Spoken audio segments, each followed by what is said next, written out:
Hello, my name is Christopher62, your gaming gentleman, and today we're looking at the factors that influence decisions when purchasing video games. Now, this is very interesting because a couple of months back we had the Nelson survey which looked at the reasons for buying video game consoles, and that produced some really surprising results. Now, this survey on the reasons we purchase video games is also very surprising. That's right. So what they did is ask over 4,000 people their reasons on purchasing video games, and these are the results. In no particular order, just saying we have word of mouth. 11% of the 4,000 said word of mouth is a reason for purchasing video games. Now, I know that word of mouth before I had the internet, before I was researching the games, before I even knew about the internet really, because I never really had a laptop till further on. So word of mouth was quite surprising. Someone used to come in and say there's a new Call of Duty. I'm like, where did you hear this? And you know, and then I researched it, and then I looked it up, and then I purchased it. So word of mouth is definitely an influencer to me. We also have online gameplay capability. As we all know, online is quite a majority reason why people buy games. I mean, some people just buy games solely on the purpose of online, because online really does mean replayability factor. If you have, or if you add online to a game, and it really does boost the length of the game. It prolongs the life of the game, and that's what Call of Duty does. It's solely really online, which is quite a good factor, but it's only got 4%, so that's not the primarily reason people buy video games, and I don't think it should be. I think video games, I don't like video games that are solely online. I know Titanfall and Evolve are just online games, and when I actually got Titanfall, I did actually think it was there was a story included, but it was actually online with some campaign. But I really like games that have a story and they have multiplayer, and they focus on both, just like Grand Theft Auto 5. That's really good. We also have the product is familiar to the person. You know, whether the past experiences, say they've purchased a game on the, say they purchased a game on the original Xbox, and this game sort of looked familiar, maybe it had some familiar gameplay mechanics, and then you purchased the game from there. We also have product reviews in magazines and websites. IGN and GameSpot, a lot of people decide to purchase a game on the advertisement on their websites, or reviews or opinions, trailers. That's where they get a lot of information from. That's where gamers to get their information from, and to look at the new games coming and to see if they're going to be good or not. We also have a reputation of the software publisher and developer. One of my favorite developers is Rockstar. Their reputation is absolutely fantastic. They produce some of the most fantastic games, and even if Rockstar announced a totally different game that we've never heard of, I would still trust in that game because it was made by Rockstar. Only 2% of the 4,000 went with that. We also have product rating.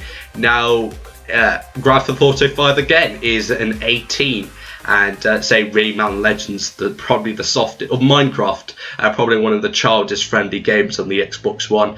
Let's see, they does sort of influence their decisions, because if a parent didn't want their child to be playing Grand Theft Auto 5 and restrict from the age ratings, because there isn't much games like low age ratings on the Xbox One. It's quite different. There's similarities and comparisons, such as when the Dark Knight, the new Arkham Knight game, they increased the rating, and I feel that they were necessary, but they did realise in order to increase the rating they were losing a majority of their audience there. We also have the product is a continuation of a game series. Now, Assassin's Creed Unity, for example, that's a continuation of the Assassin's Creed franchise, and it's been absolutely fantastic from then on, and I always trust that franchise now.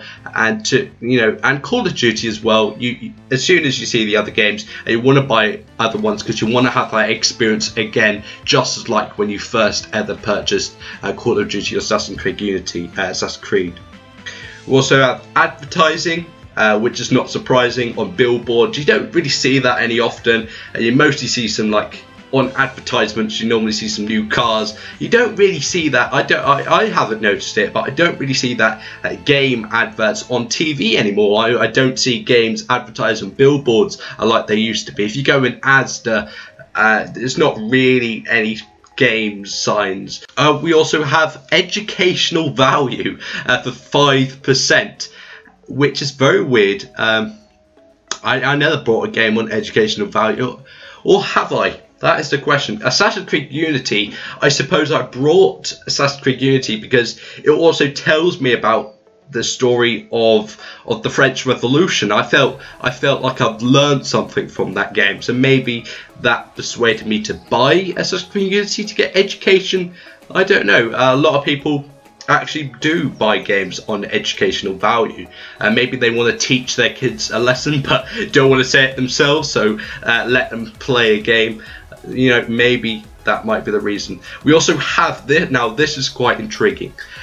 22%, which is the highest percentage, that the reason for purchasing their video game is the interesting story.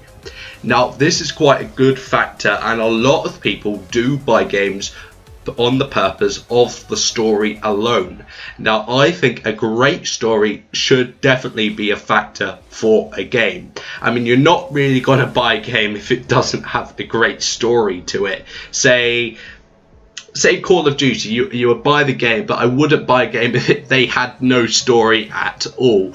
I feel story is an important factor of any game and should definitely be a primarily focus. You have these games that are online only, and to me that's why I didn't buy Evolve. I brought Titanfall because I actually thought when I first brought it that it had a single player campaign. I was wrong, and it was online only, but I do feel that campaign and story should be a very big focus in games, and that's like Halo has a massive focus on their story, and that it's absolutely brilliant, and it's not really surprising that story is the highest on the percentage. We also have packaging at 4%. I don't know if anyone buys games just for the packaging alone. Oh man, that looks nice, I'll buy it. I don't know. Maybe there are some of you that buy games on the packaging alone, but that's definitely not me. Just looking at my games now, I would say Battlefield Hardline is probably the nicest cover I've got. All the other games are sort of bleak, and they don't look right when the Battlefield Hardline's got a bit of colour to it.